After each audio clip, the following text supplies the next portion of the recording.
Guys, kain tayo. Ang ulam ko ay hipon. Tamang-tama, walang amo, kaya nagluto ako ng hipon. Ayan o. Nagpasarap habang walang amo. Ang niluto ko guys ay tamang-tama lang na mauubos ko na ulam ko. 3 pirasong hipon, tsaka nilagyan ko ng okra, 4 na piraso, at tsaka talbos ng kamuti. Wow! Sinabawan na may kalamansi. Sarap. Wow, grabe. Masim-masim. Nakakapagluto lang ako nito kapag wala sila. Kasi, pag nandito sila, hindi man kakain yan si amo.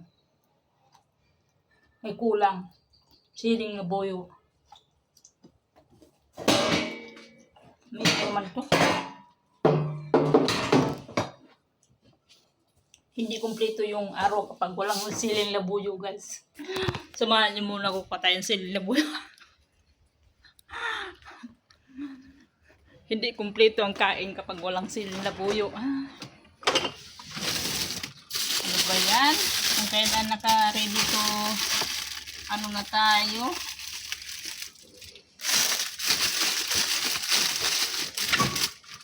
Ang daming gulay sa rip ko. Kakain lang ang kulang. Kakain na tayo eh. Saka naman naalala ang siling labuyo.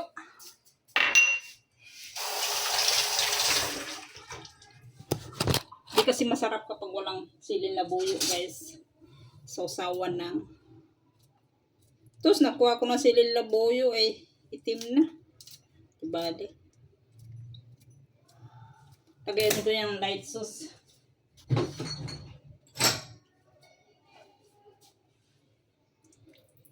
Boom. Perfect. Perfect ang dinner natin.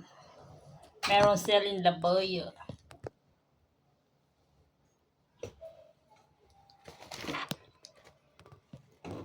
Yan, may sausawan na ako, guys. Siyempre, kuha tayo ng tissue. Lagayan na. Lakas ng hangin. Lagayan ng balat ng hipon. Wow, perfect talaga. Lakas yung hangin sa labas.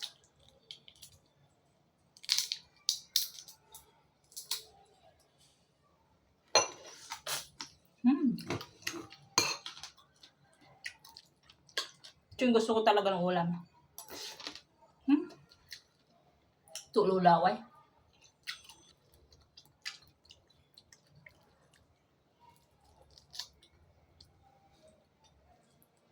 Sarap habang wala sila. May dinner si amo. Sasama niya ako. Ayoko.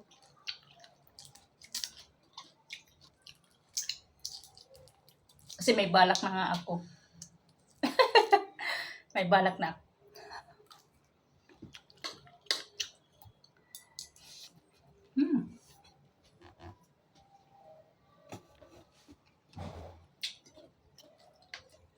Talbos ng kamuti.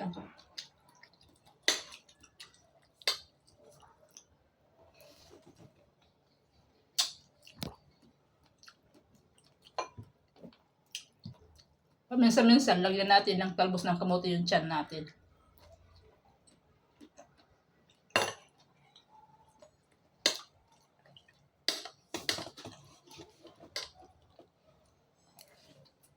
Sarap.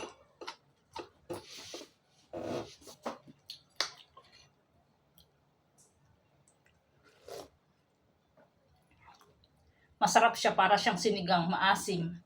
Pero ang nilagay ko dito, kalamansi lang.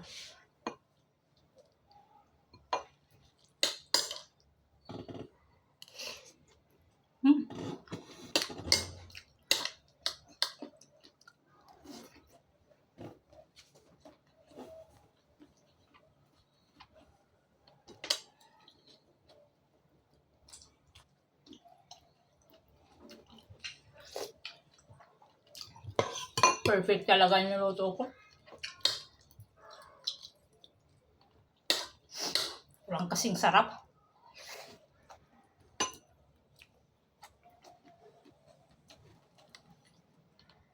Itong luto na to, hindi na to kailangan ng mga ingredients. Asin lang, tsaka bitsin, okay na. Tsaka lime.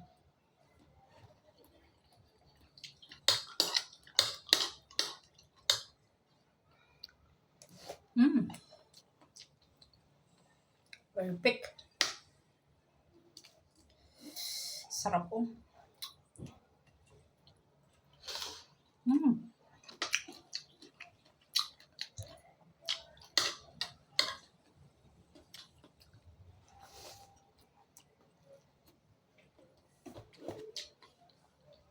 Oo, ako guys.